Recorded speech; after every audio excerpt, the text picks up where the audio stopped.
सेहत ज़िंदगी देखने और सुनने वालों को खुशामदीद। आज हम इस मौजू पर बात करने वाले हैं कि दालचीनी के क्या फ़वाइद हैं। इसके हैरानकुन फ़वाइद जानकर आपके होश उड़ जाएंगे। ये जानने से पहले आपसे एक छोटी सी रिक्वेस्ट है, अगर अभी तक आपने हमारे चैनल सेहत ज़िंदगी को सब्सक्राइब नहीं किया तो अभी सब्सक्राइब कर दें और बेल आइकन को लाजमी क्लिक करें ताकि हमारी आने वाली वीडियो का नोटिफिकेशन आपको मिल सके सबसे पहले।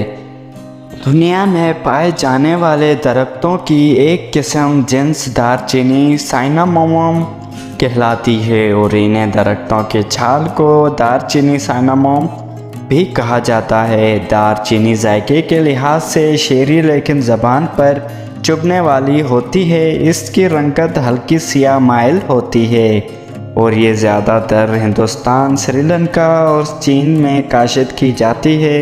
इसके मुख्तलिफ़ अक़साम हैं जो अपने जिस्सामत और रंगत के लिहाज से एक दूसरे से ज़रा मुख्तलिफ होती है। जदीद तहक़ीक़ से ये साबित हो चुका है कि अमूमी अमराज़ के अलावा दालचीनी से शुगर के मरीज़ों को भी बहुत शिफा होती है, जिसके लिए रोज़ाना सिर्फ चंद ग्राम दालचीनी का सफ़ूक बाकायदगी से इस्तेमाल करना चाहिए।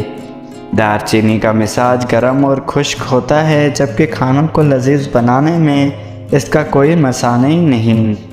जिसके खाने में दालचीनी इस्तेमाल की जाए वो न सिर्फ जायकादार बल्कि खुशबूदार भी हो जाता है। दालचीनी का खानों में इस्तेमाल इस बात की ज़मानत है कि आप सेहतमंद रहेंगे, क्योंकि ये बहुत सी बीमारियों में बेहद मुफीद है।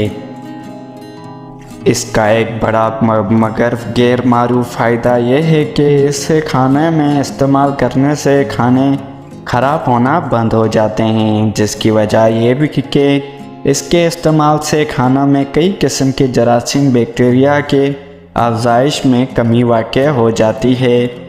दालचीनी के चंद फ़वाइद दर्ज झील हों।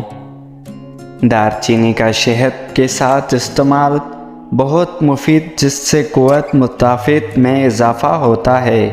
ये नज़ला ज़ुकाम और मतली में मददगार साबित होती है। खांसी और दमा की शिकायत की सूरत में दालचीनी का सफ़ूक शहद के साथ इस्तेमाल करने से अफाका होता है। अगर एलर्जी के बाइस चीखने ना लगी तो दालचीनी के इस्तेमाल से ठीक हो जाती है।